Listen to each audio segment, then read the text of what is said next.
കേരളത്തിലെ നിയമസഭാ തെരഞ്ഞെടുപ്പ് ഇന്ന് വൈകുന്നേരം 4 മണിയോടുകൂടി പ്രഖ്യാപിക്കും. ഞാൻ ഈ വീഡിയോ എടുക്കുന്നത് ഉച്ചയ്ക്കാണ്. അപ്പോൾ അത് ഒറ്റത്തവണയായിട്ടായിരിക്കും കേരളത്തിൽ തെരഞ്ഞെടുപ്പ് നടക്കുക എന്നുള്ളത് നമുക്കറിയാം. അതുപോലെ തന്നെ കേരളത്തിനോടൊപ്പം തന്നെ തമിഴ്നാട്ടിലും പശ്ചിമ ബംഗാളിലും ആസാമിലും ഒക്കെ തന്നെ തെരഞ്ഞെടുപ്പ് നടക്കാനിരിക്കുകയാണ്. എല്ലാ ഡേറ്റുകളും ഇന്ന് തെരഞ്ഞെടുപ്പ് കമ്മീഷൻ പ്രഖ്യാപിക്കും. ഇന്ന് വൈകുന്നേരം 4 മണിക്ക് പത്രസമ്മേളനം വിളിച്ചിട്ടുണ്ട്. അപ്പോൾ അതിൽ സ്ഥാനാർത്ഥികൾ ആരാണ് എന്നുള്ള കാര്യത്തിലൊന്നും വലിയ കൺഫ്യൂഷൻ നിൽക്കുകയാണ്. കോൺഗ്രസിന് അത് തീരുമാനിക്കാൻ കഴിഞ്ഞിട്ടില്ല. CPM-ൻ്റെ സ്ഥാനാർത്ഥി പട്ടിക ഇന്ന് തന്നെ വന്നേക്കും എന്നറിയുന്നു. അപ്പോൾ നിരവധി പാർട്ടികൾ മുസ്ലിം ലീഗിൻ്റെയും ഒക്കെ അധികം വൈകാതെ തന്നെ വന്നേക്കും. BJP-യുടെയും വലിയ താമസമില്ല. പക്ഷേ ഇതൊക്കെ അങ്ങനെ നിൽക്കുമ്പോൾ തന്നെ ഏതാണ്ട് മത്സരം വ്യക്തമായ ആരൊക്കെ ആയിരിക്കും മത്സരിക്കുക എന്ന് വെളിവായിട്ടുള്ള ചില മണ്ഡലങ്ങളുണ്ട്. അതിൽ കേരളം ഉറ്റുനോക്കുന്ന ഏറ്റവും പ്രധാനപ്പെട്ട മണ്ഡലം അമ്പലപ്പുഴയാണ്. അമ്പലപ്പുഴയിൽ സ്റ്റാറ്റിസ്റ്റിക്സുകളുടെയൊക്കെ അടിസ്ഥാനത്തിൽ കഴിഞ്ഞകാല ചരിത്രങ്ങളെല്ലാം തന്നെ വിശകലനം ചെയ്തുകൊണ്ട് ആരാണ് ജയിക്കാൻ സാധ്യത എന്നുള്ളതാണ് നമ്മൾ ഈ വീഡിയോയിൽ പരിശോധിക്കാൻ പോകുന്നത്. നിങ്ങൾക്ക് അതിൻ്റെ ചരിത്രമെല്ലാം കൃത്യമായി ഈ വീഡിയോ കണ്ടിട്ടുണ്ടെങ്കിൽ മുഴുവനായി തന്നെ മനസ്സിലാവും. അതിനുള്ള പ്രത്യേകത നമുക്കറിയാം. അമ്പലപ്പുഴയിലേക്ക് CPM-ൻ്റെ സമുന്നതനായിട്ടുള്ള നേതാവായിരുന്ന സ്റ്റേറ്റ് കമ്മിറ്റി മെമ്പറായിരുന്ന 63 കൊല്ലത്തോളം പാർട്ടിയോടൊപ്പം ഉണ്ടായിരുന്ന നിരവധി തവണ മന്ത്രിയായ MLA ആയിട്ടുള്ള G. സുധാകരൻ കളം മാറി അദ്ദേഹം സ്വതന്ത്രനായി മത്സരിക്കാൻ എത്തുന്നു. അദ്ദേഹത്തെ പിന്തുണക്കും എന്നുള്ളത് UDF ഏതാണ്ട് തീരുമാനിച്ചുറപ്പിച്ചിട്ടുണ്ട്. അതൊക്കെ മുൻകൂട്ടി തന്നെ തീരുമാനിക്കപ്പെട്ടതാണ്, പെട്ടെന്നൊരു സുപ്രഭാതത്തിൽ ഉണ്ടായതല്ല. കൂടാതെ അവിടെ നിലവിലുള്ള MLA എന്ന് പറയുന്നത് H. സലാമാണ്. അദ്ദേഹമായിരിക്കും മത്സരിക്കുക എന്നുള്ള കാര്യത്തിലും ഏതാണ്ട് വെളിവായിട്ടുണ്ട്. അപ്പോൾ ഇതുപോലെ തന്നെ സ്ഥാനാർത്ഥികൾ ഏതാണ്ട് തീരുമാനിക്കപ്പെട്ടിട്ടുള്ള മണ്ഡലങ്ങൾ എന്ന് പറയുന്നത് ഒന്ന് ബേപ്പൂരാണ്. അവിടെ കനത്ത പോരാട്ടമായിരിക്കും. കാരണം PV അൻവറും നിലവിലുള്ള മന്ത്രിയായിട്ടുള്ള മുഹമ്മദ് റിയാസും തമ്മിലായിരിക്കും മത്സരം നടക്കുക. കൂടാതെ നമുക്കറിയാം ഇപ്പോൾ പേരാവൂരിൽ സണ്ണി ജോസഫ് KPC പ്രസിഡൻ്റായിട്ടുള്ള സണ്ണി ജോസഫും ഷൈല ടീച്ചറും തമ്മിലായിരിക്കും മത്സരം നടക്കുക. അപ്പോൾ ഇങ്ങനെ അപൂർവം ചില മണ്ഡലങ്ങളേ ഉള്ളൂ. ഇപ്പോൾ ഏറ്റവും ഒടുവിൽ അതിൽ വന്നേക്കുന്ന മണ്ഡലമാണ് യഥാർത്ഥത്തിൽ അമ്പലപ്പുഴ എന്ന് പറയുന്നത്. അപ്പോൾ അമ്പലപ്പുഴയിലെ സാധ്യതകൾ എന്തൊക്കെയാണ്, ആരൊക്കെയാണ് ജയിച്ചിട്ടുള്ളത് എന്നുള്ളതാണ് നമ്മൾ പരിശോധിക്കുന്നത് വളരെ വിശദമായി തന്നെ. 2006 അവിടെയുള്ള ടോട്ടൽ ഇലക്ടേഴ്സ് എന്ന് പറയുന്നത് 1,28,577 ആണ്. 2011 വരുമ്പോൾ അത് 1,46,000 അതുപോലെ തന്നെ 2016 വരുമ്പോൾ 1,68,000 2021 വരുമ്പോൾ 1,71,000 ഇതാണ് ടോട്ടൽ ഇലക്ടറേറ്റ്സ് അവിടെ ഉണ്ടായിട്ടുള്ളത്. അപ്പോൾ അതിൽ തന്നെ വോട്ട് ചെയ്തവരുടെ നമ്പർ എന്ന് പറയുന്നത് 2006 മുതൽ നിങ്ങൾ കണക്ക് കൂട്ടിക്കൊള്ളണം. 2006 93,000 പേരാണ്. 2011 1,16,000 പേരാണ്. 2016 1,32,000 പേരാണ്. 2021 1,36,000 പേരാണ്. അപ്പോൾ ഇതാണ് അവിടെ യഥാർത്ഥത്തിൽ തെരഞ്ഞെടുപ്പിൽ വോട്ട് ചെയ്യുന്ന ജനങ്ങൾ എന്ന് പറയുന്നത്. കഴിഞ്ഞ ലോക്സഭാ തെരഞ്ഞെടുപ്പിൽ അവിടെ വാലിഡ് ആയിട്ടുള്ള വോട്ടുകൾ 1,29,000 പേര് വോട്ട് ചെയ്തു. അതിൽ വാലിഡ് ആയിട്ടുള്ള വോട്ടുകൾ എന്ന് പറയുന്നത് 1,22,000 ആയിരുന്നു. അപ്പോൾ ഇത്രയുമാണ് ആ തെരഞ്ഞെടുപ്പിൽ അവിടെ ഇലക്ടറേറ്റും അതുപോലെ തന്നെ വോട്ട് ചെയ്യുന്നവരുടെ നമ്പർ എന്ന് പറയുന്നത്. ഇതിൽ നമ്മൾ 2006 മുതലുള്ള ഒരു കണക്കെടുത്താൽ 2006 അവിടെ CPM-ന് കിട്ടിയിട്ടുള്ളത് 50,000-ലധികം വോട്ടുകളാണ്. 50,040 വോട്ടുകളാണ്. അതേസമയം 38,000-ഓളം വോട്ടുകളാണ് അന്ന് DIC-യിൽ നിന്ന് മാറി വന്നിട്ടുള്ള സുഗതന് കിട്ടിയിട്ടുള്ളത്. അത് 38,111 വോട്ടുകളാണ്. 40% വരുന്ന വോട്ടുകളാണ്. അതേസമയം CPM-ന് കിട്ടിയത് 53.27% വോട്ടുകളാണ്. അതായത് 50%-ലേറെ വോട്ടുകൾ അവിടെ LDF-നുള്ളൊരു മണ്ഡലമാണ്. BJP കിട്ടിയത് കേവലം 2.76 വെറും 2,591 വോട്ടുകൾ മാത്രമേ ഉണ്ടായിരുന്നുള്ളൂ. ഇതാണ് 2006 അവിടുത്തെ സ്ഥിതി. അന്ന് G. സുധാകരൻ തന്നെയാണ് മത്സരിച്ചത്. അതിനുശേഷം 2011 വരുമ്പോൾ ഇത് G. സുധാകരൻ ഒന്നുകൂടി കൂട്ടുകയാണ് ചെയ്തിട്ടുള്ളത്. 1% കൂടി വോട്ടുകൾ കൂട്ടിയിട്ടുണ്ട്. കാരണം 63,728 വോട്ടുകൾ അദ്ദേഹം നേടി 54.5%. അതേസമയം തന്നെ അവിടെ മത്സരിച്ചിട്ടുള്ള ലിജുവിന് കിട്ടുന്നത് 47,148 വോട്ടുകൾ മാത്രമാണ്. അതേസമയം BJPക്ക് അവിടെ കിട്ടിയിട്ടുള്ളത് 2,666 2.3% വോട്ടുകളാണ്. കൂടാതെ SDPIക്കും അവിടെ വോട്ടുകളുണ്ട്. 1,852 വോട്ടുകളുണ്ട്. 1.5%. ഇതാണ് 2011 അവിടുത്തെ സിറ്റുവേഷൻ എന്ന് പറയുന്നത്. 2016 അതായത് 2006 മുതൽ G. സുധാകരൻ തന്നെയാണ് മത്സരിച്ചിട്ടുള്ളത്. 2016 വരുമ്പോൾ അവിടെ G. സുധാകരൻ മത്സരിക്കുന്നു. അദ്ദേഹം മത്സരിച്ചതിന് ശേഷം 63,069 വോട്ടുകൾ അദ്ദേഹം നേടുന്നു. പക്ഷേ അപ്പോൾ പെർസെൻറ്റേജ് നിങ്ങൾ ശ്രദ്ധിക്കണം. 2006 53 ആയിരുന്നു. 2004 54.5%. പക്ഷേ അത് 2016 വരുമ്പോൾ യഥാർത്ഥത്തിൽ 47.5% കുറയുകയാണ് ചെയ്തിട്ടുള്ളത്. ഏതാണ്ട് ഒരു 6% വോട്ടുകളുടെ കുറവുകൾ അവിടെ ഉണ്ടാവുകയാണ് ചെയ്തിട്ടുള്ളത്. 7% വോട്ടുകളുടെ കുറവുകൾ ഉണ്ടാവുകയാണ് ചെയ്തിട്ടുള്ളത്. പക്ഷേ എങ്കിലും അവിടെ ഷെയ്ഖ് പി ഹാരിസ് എന്ന് പറയുന്ന ജനതാദൾ യുണൈറ്റഡിൻ്റെ സ്ഥാനാർത്ഥിയാണ് മത്സരിച്ചത് എന്ന് പറയുന്ന ഗുണമുണ്ടായിരുന്നു ജി സുധാകരന്. അപ്പോൾ അതുകൊണ്ട് അവർ വെറും 40,448 വോട്ടുകളെ പിടിച്ചുള്ളൂ. അതേസമയം എം ലിജു പിടിച്ചത് 47,000 വോട്ടുകളാണ്. പക്ഷേ അതിനേക്കാൾ 7,000 വോട്ട് കുറച്ചേ പിടിച്ചുള്ളൂ. അതുകൊണ്ട് തന്നെ വലിയ മാർജിനിൽ അവിടെ ജയിക്കാൻ പറ്റി. 2016 വരുമ്പോൾ അവിടെ 22,621 വോട്ടിൻ്റെ 17% വ്യത്യാസത്തിൽ അവിടെ ജയിക്കാൻ പറ്റി എന്നുള്ളതാണ് യാഥാർത്ഥ്യം. ആ സമയത്തും അവിടെ SDPIക്ക് 1,600 വോട്ടുകളും SUCIക്ക് 1,400 വോട്ടുകളും ഉണ്ട് എന്നുള്ളത് നിങ്ങൾ ശ്രദ്ധിക്കണം.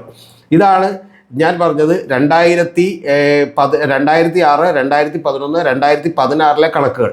ഇനി 2021 വരുമ്പോൾ അവിടെ എച്ചലാമാണ് മത്സരിക്കുന്നത്. അതായത് 3 തവണ 2006, 2011, 2016 മത്സരിച്ചതിന് ശേഷം ജി സുധാകരനെ അവിടെ നിന്ന് മാറ്റിയിട്ട് എച്ചലാമിനെയാണ് വെക്കുന്നത്. നമുക്കെല്ലാം അറിയാമല്ലോ, 75 വയസ്സ് കഴിഞ്ഞ ആളുകളെ CPM മാറ്റാൻ തീരുമാനിച്ചിരുന്നു. അങ്ങനെ എച്ചലാം വന്നു. എച്ചലാം ആയിരുന്നു ഇദ്ദേഹത്തിൻ്റെ ഇലക്ഷൻ കമ്മിറ്റി സെക്രട്ടറിയൊക്കെ തന്നെ. ഇദ്ദേഹം മത്സരിച്ച അവസാനത്തെ 2 മത്സരങ്ങളിലും.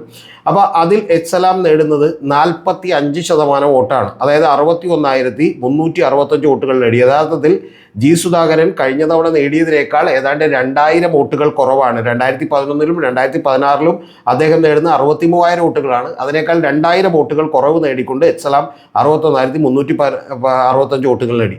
അവിടെ മത്സരിച്ചിട്ടുള്ള എം ലിജു വീണ്ടും ഇവരുടെ വോട്ട് പെർസെൻറ്റേജ് ഉയർത്തുന്നുണ്ട്. അതായത് കഴിഞ്ഞ തവണ ഷെയ്ഖ് പി ഹാരിസ് മത്സരിച്ചപ്പോൾ ഒരു 30% വോട്ടുകളിലേക്ക് ഇവർ ചുരുങ്ങിപ്പോയതാണ്. അതിന് മുൻപ് 40% വോട്ടുകൾ 2006 മത്സരിക്കുമ്പോൾ സുഗതനുണ്ട്. ആ 40% മുകളിലേക്ക് ഒരിക്കലും ഇവർ പോയിട്ടില്ല. 2021 എം ലിജു മത്സരിക്കുമ്പോഴും കിട്ടിയത് 50,000 വോട്ടുകളാണ്. എന്ന് പറഞ്ഞാൽ 36.8% വോട്ടുകളാണ്. പക്ഷേ ഇതിനിടയിൽ മറ്റൊരു കാര്യം കൂടി നിങ്ങൾ കാണാതിരിക്കരുത്. BJPയുടെ വോട്ടുകൾ വളരെ ക്രമാതീതമായി വർദ്ധിക്കുന്നുണ്ട്. എന്ന് പറഞ്ഞാൽ 2011 അവർക്കുള്ളത് 2,666 വോട്ടും വെറും 2.3% വോട്ടുകളുമാണെങ്കിൽ 2016 വരുമ്പോൾ അത് 22,730 ആവുകയും പിന്നീട് 2021 അനൂപ് ആന്റണി മത്സരിക്കുമ്പോൾ 22,389 ആവുകയും ചെയ്തു. എന്ന് പറഞ്ഞിട്ടുണ്ടെങ്കിൽ ഏതാണ്ട് ഒരു 330 വോട്ടുകൾ കുറയുകയാണ് ചെയ്തിട്ടുള്ളത്. അപ്പോഴും ഒരു 16% വോട്ടുകൾ അവർക്കുണ്ട്. അപ്പോൾ അങ്ങനെയാണ് ഏറ്റവും ഒടുവിൽ 2021 മത്സരത്തിൽ 11,125 വോട്ടുകൾക്ക്, അതായത് 8.2% മാർജിനിൽ യഥാർത്ഥത്തിൽ ഇവർ രണ്ടുപേരും തമ്മിൽ അത്രയും വ്യത്യാസം ഉണ്ടപ്പോഴും. അതായത് എം ലിജു മേടിക്കുന്നത് 36.8 അതേസമയം എച്ചലാം മേടിക്കുന്നത് 45% വോട്ടാണ്. അതായത് 8.2% വോട്ടിൻ്റെ മാർജിനുണ്ട്. ഇതാണ് 2006 മുതലുള്ള കണക്കിൽ. ഈ കണക്കിൽ നിന്ന് എൻ്റെ പ്രിയപ്പെട്ട പ്രേക്ഷകർക്ക് വളരെ കൃത്യമായി മനസ്സിലായിട്ടുണ്ടാവും. അവിടെ ഏറ്റവും കുറഞ്ഞ വോട്ടുകൾ കിട്ടിയത് എച്ചലാം മത്സരിച്ചപ്പോഴാണ്. അത് 45% വോട്ടുകളാണ് LDFന് ഇതേവരെ കിട്ടിയിട്ടുള്ളത്. അതേസമയം 40% മുകളിലേക്ക് 2006 ശേഷം യഥാർത്ഥത്തിൽ പോകാൻ അവിടെ UDFന് കഴിഞ്ഞിട്ടില്ല എന്നുള്ളതാണ് നിയമസഭാ തെരഞ്ഞെടുപ്പുകളൊക്കെ തന്നെ നമ്മളോട് പറഞ്ഞുകൊണ്ടിരിക്കുന്നത് എന്നുള്ള യാഥാർത്ഥ്യം എൻ്റെ പ്രിയപ്പെട്ട പ്രേക്ഷകർ മനസ്സിലാക്കണം. ഇതിന് വ്യത്യാസമുള്ള ഒരേ ഒരു കാര്യമെന്ന് പറയുന്നത് ലോക്സഭയിലേക്ക് 2024, 2019 തെരഞ്ഞെടുപ്പാണ്.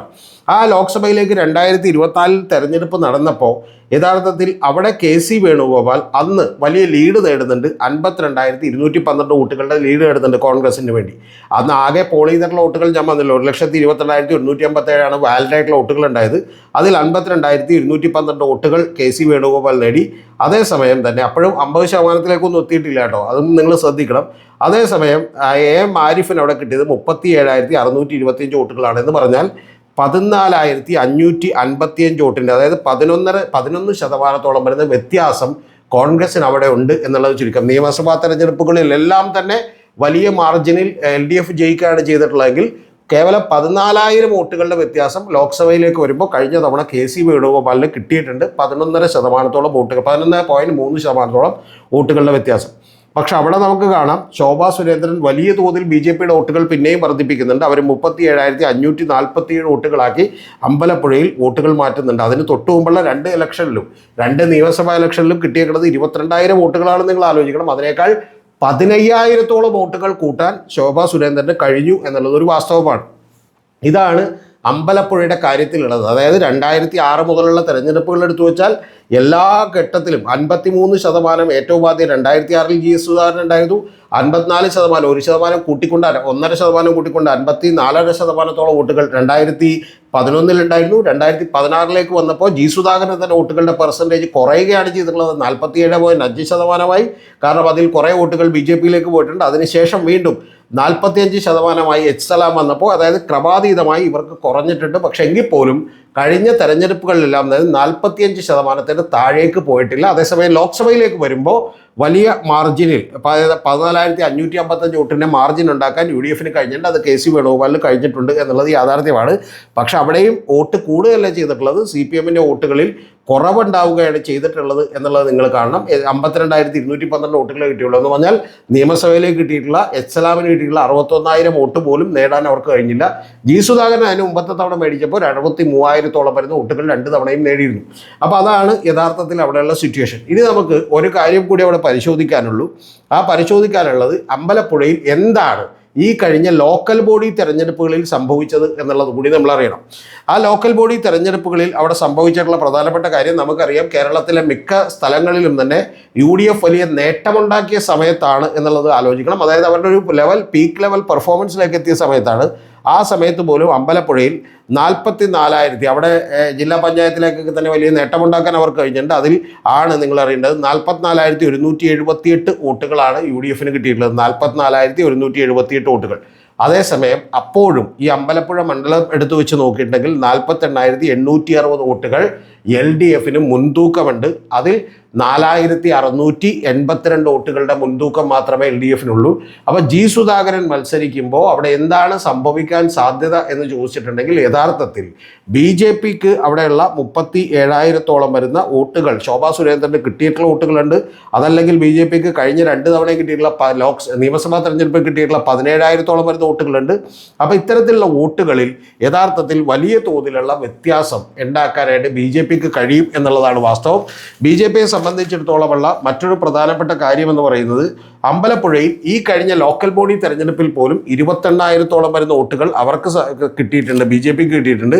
അപ്പോൾ ആ BJP കിട്ടിയ 28,000 വോട്ടുകളിൽ മിക്കവാറും തന്നെ ഒരു പാളിച്ച ഉണ്ടാകാൻ സാധ്യതകളുണ്ട്, അത് കുറയാൻ സാധ്യതകളുണ്ട്. അങ്ങനെ കുറഞ്ഞ് 22,000 ആയാൽ പോലും 6,000 വോട്ടുകളുടെ വ്യത്യാസം, അതായത് ജി സുധാകരൻ നേടാൻ കഴിഞ്ഞാൽ, വ്യക്തിപരമായ ഒരു 10,000-15,000 വോട്ടുകൾ നേടാൻ കഴിഞ്ഞാൽ പോലും അവിടെ എച്ച് സലാമിനെ തോൽപ്പിക്കാൻ കഴിയും എന്നുള്ളതാണ് ഒരു യാഥാർത്ഥ്യം എന്ന് പറയുന്നത്. പക്ഷേ പ്രധാനപ്പെട്ടൊരു കാര്യം, ഇതിനോട് അവിടെയുള്ള ജനങ്ങളും പാർട്ടിയും ഒക്കെ വലിയ തോതിൽ ഉണർന്നെണീക്കുകയും പാർട്ടിയിലേക്ക് ഒരുപാട് ആളുകൾ കൂടുതലായിട്ട് വരികയും ഒക്കെ ചെയ്തിട്ടുണ്ട് എന്നുള്ളത് കൂടി നമ്മൾ കാണണം. കാരണം ജി സുധാകരൻ്റെ കാലത്ത് പാർട്ടിയിൽ വെട്ടിനിരത്തൽ നടത്തിയതും പാർട്ടിയിൽ ഒഴിവാക്കപ്പെട്ടതുമായിട്ടുള്ള നിരവധി ആളുകൾ യഥാർത്ഥത്തിൽ ജി സുധാകരൻ മറുകണ്ഠം ചാടിയിരിക്കുന്നു എന്ന് മനസ്സിലാക്കി പാർട്ടിയിലേക്ക് കൂടി വന്നിട്ടുണ്ട്. എന്ന് പറഞ്ഞാൽ പ്രവചിക്കാൻ അസാധ്യമായിട്ടുള്ള ഒരു ലെവലിലാണ് അവിടെ യഥാർത്ഥത്തിൽ ഈ പറയുന്ന പോലെ അമ്പലപ്പുഴ മണ്ഡലം നിൽക്കുന്നത്. പക്ഷെ പ്രധാനപ്പെട്ട ഒരു കാര്യം, ഒരു സ്ലൈറ്റ് എഡ്ജ് യഥാർത്ഥത്തിൽ ജി സുധാകരന് തന്നെയാണ്. അതിൻ്റെ പ്രധാനപ്പെട്ട കാര്യം, ഞങ്ങൾക്ക് എന്തായാലും ജയിക്കാൻ കഴിയില്ല എന്നറിയുന്ന BJP പോയിട്ടുള്ള നിരവധി വോട്ടുകൾ തന്നെ